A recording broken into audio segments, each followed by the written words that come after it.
Mas é que é o seguinte, eles se convencem e depois aplicam a lei. Exato. Eles não aplicam a lei para se convencer. Sim, sim. E aí você fala, poxa, a insegurança jurídica, e tem muitos jovens nos perguntando isso.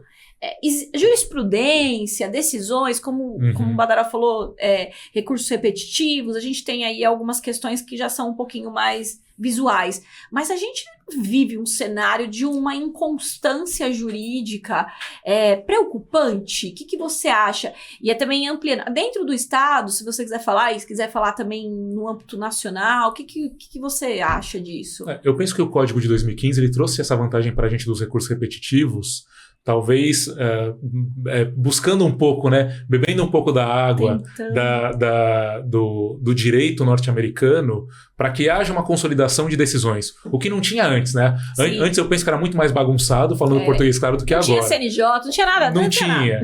Agora, com as questões do recurso repetitivo, a gente está seguindo um caminho que eu entendo que possa ser o ideal futuro. Ainda não é. Ainda muita coisa precisa ser mudada, a gente tem muita expectativa. A insegurança jurídica ela ainda é um ponto a ser colocado numa orientação para um cliente. Até por isso que no escritório a gente utiliza a terminologia caminho mais conservador. Não é o certo nem o errado, mas é o mais conservador porque tem decisões que corroboram para aquela decisão específica. Sim. Você quer seguir o menos conservador? Vai dar certo, não vai? Só Deus sabe. Nem eu sei. Mas... Nem o juiz também sabe, ele só vai decidir na hora. Exato. Mas principalmente na minha área de trabalho, que é o direito condominial, sim, a gente experimenta muita insegurança jurídica, decisões às vezes que são dadas, como eu expus aqui, né, por uma mesma vara, de uma forma diferente para casos muito similares e que poderia resolver a questão, mas que infelizmente não dá pra gente essa guarida. Então, do lado de cá, enquanto advogado, a gente precisa ser árduo, trabalhar com altiveza para conseguir chegar, às vezes, num tete-a-tete com o juiz, numa questão específica, né? A gente teve um caso, por exemplo, só para ampliar um pouquinho, fica à vontade. Um caso icônico no escritório, foi até objeto de matéria no Valor Econômico referente a vícios construtivos. A gente conseguiu uma liminar histórica e nessa liminar, aí o valor de mais de R$1.700.000. Eu vi. Bacana. A construtora, pouco depois da distribuição do processo de reparação de danos materiais, foi obrigada a pagar aí o valor da condenação inicial, porque os vícios eram tão perigosos que pode ruir ali a parte da fachada do condomínio, e aí, obrigatoriamente, a juíza compreendendo esse risco poderia dar.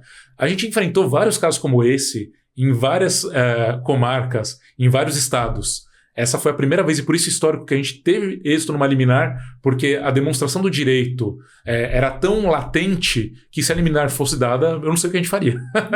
Essa seria a realidade. Desespero. Mas aí houve, obviamente, a sensatez do magistrado, que talvez pensou primeiro no direito e depois na convicção dele para poder aplicar, e aí o êxito do cliente nesse primeiro plano do processo foi dado e foi sensacional, e por isso que a gente considerou histórico. Mas pensem em quantos condomínios não tem situação de risco, questão estrutural, precisam da liminar, uma situação de hipossuficiência, em que uma construtora que tem porte econômico para poder resolver aquele problema, que pode significar não só a perda de um patrimônio, que é a vida daquela pessoa, mas o risco da vida, e não dá, e não acontece, cria embaraços, e tem uma expectativa de que eu preciso saber mais para conseguir dar o direito para você. E aí vem a questão da burocracia, o tempo investido. Sim. Por isso, quando a gente pega decisões como essa, elas precisam ser enaltecidas. Sim. Com certeza. E até por isso eu ganho publicações, né? Os meios de comunicação procuram a gente, porque tem uma necessidade de mostrar isso, né?